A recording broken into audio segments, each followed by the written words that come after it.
Handa na ang ating whiteboard at marker. Mag-solve na tayo!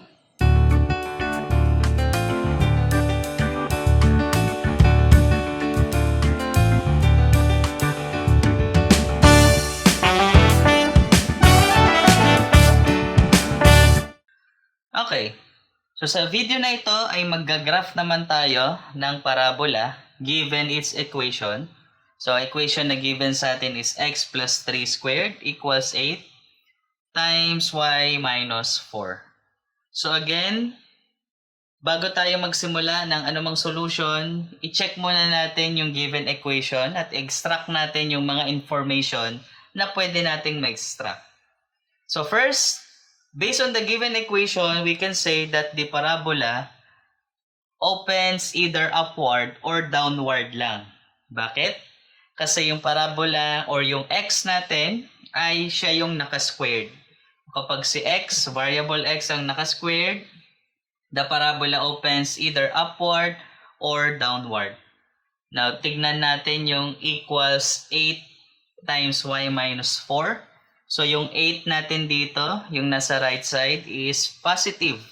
Now, kapag positive yung nasa right side na to, the parabola opens upward.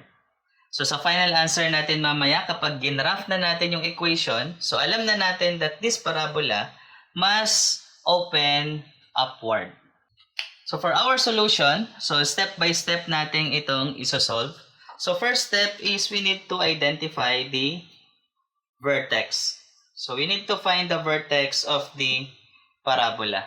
So, to find the vertex, we need to rewrite the given equation into the standard equation of parabola that opens upward. So, yung equation natin ngayon is x minus h squared equals 4c times y minus k. So, i-rewrite natin yung given equation into this form. So, magiging x minus yung operation, negative 3 squared. So, pag naginawa nating subtraction ng operation, yung plus na yon ay magiging negative 3 equals 4. So, yung 8, kailangan nating express as factor of 4. So, we will just simply divide 8 by 4. So, 4 times 2 na ngayon. So, ito na ngayon yung c natin. Yung c natin is 2 times y minus 4. And based on the given or based on the standard equation, the vertex now is at negative 3 and positive 4. So, ito na ngayon yung vertex ng ating parabola. So, i-locate natin ito dito sa ating rectangular coordinate system. So, negative 3, 4. 1, 2, 3. 1, 2, 3, 4. 2, 3, 4. Ayan. So, more or less, ito ngayon yung vertex natin, which is negative 3, 4. Okay, so second step. So step number 2 is we need to find the focus or we need to locate our focus. So find the coordinates of the focus. To find the coordinate of the focus, we need the focal length or we need the value of C. At yung value ng C natin, this is the distance between the vertex and the focus. Since nakuha na natin yung standard equation, na-express natin yung standard equation ng parabola. Sa standard equation, makukuha natin yung value ni C and that is equals 2. Ayan. So, for C, kung sino yung katabi ni 4, ayan. So, yun yung value ng C. Ito ngayon yung ating focal length. Now, since the parabola opens upward, our focus ngayon is directly above the vertex. So, yung focus natin nasa taas lang ng ating vertex. Therefore, the coordinate of the focus is at negative 3, 4, plus 2. Ayan. Bakit negative 3? Ito yung sa abscissa ng vertex kasi magkatapat lang yung vertex at focus along the x-axis. And yung 4 natin, ito yung ordinate ng vertex. At from the vertex, mag-a-add lang tayo ng 2. Kaya add yung or kaya plus yung operation kasi pataas yung ating bilang. So the focus now is at negative 3, 6. Okay? So ilo-locate ngayon natin ito. So negative 3, 6 dito sa ating rectangular coordinate system. Vertex is negative 3, 4. Focus is 2 units above our vertex. Ang coordinate niya ay negative 3, 6. So 4, 5, 6. So ito na ngayon yung ating focus, which is negative 3, 6. So third step now is we need to find the equation of our directrix. Now, our directrix, kapag ang parabola ay nag-open upward, the directrix is below the vertex. At yung distance ni vertex to the directrix is also given by our focal length. So therefore, yung equation ng directrix na kailangan natin is y equals k minus c. So the equation now is y equals k. Ang k natin ay yung y value or the ordinate of the vertex. So 4 minus c. Ang c natin, yung focal length is 2. So y now is equals to 2. So ito ngayon yung ating equation ng directrix. Y equals 2. No, kapag y equals 2, ang ibig sabihin ng y equals 2 na line is a horizontal line at yung kanyang y-intercept is positive 2.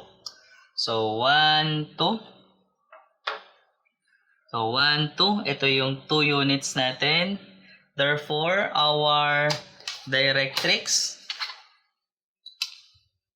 is this horizontal line.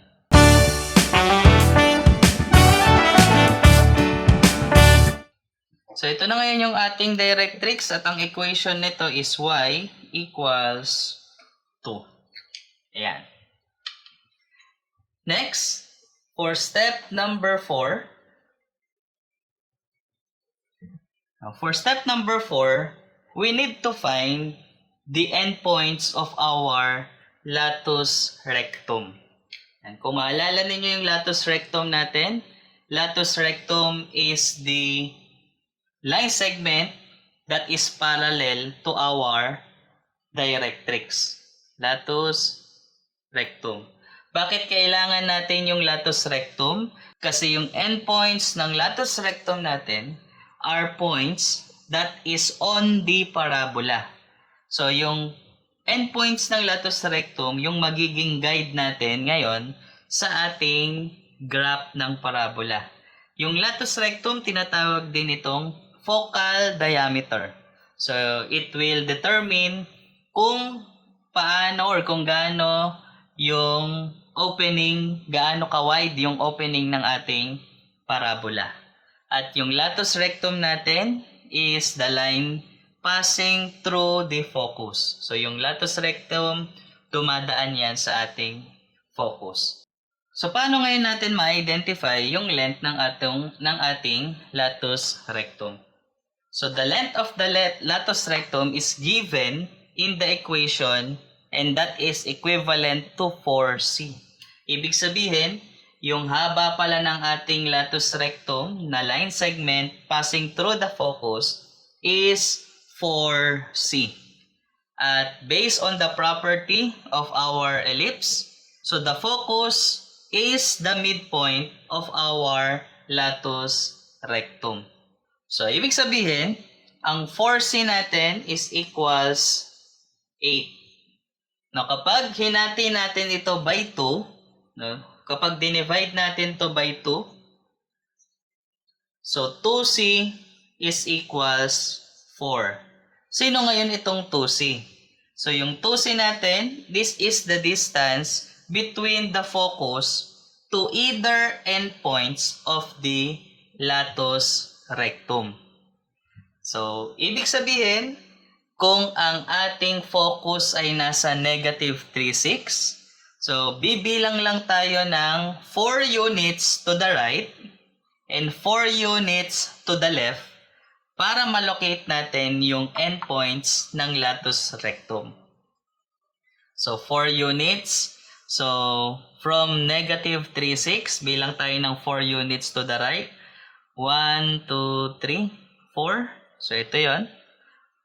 Ang kanya ngayong coordinate ay nasa positive 1, 6. Yung isa naman, 4 units to the left naman. So, from negative 3, bibilang tayo ng 4 units pakaliwa. So, negative 3, negative 4, 5, negative 6, negative 7. Ayan. So, negative 7, 6. At kapag pinag-connect ngayon natin ito nating gamitan natin ng blue marker. Ayan. Kapag pinag-connect natin yung dalawang point na yan, ito na ngayon yung ating latus rectum.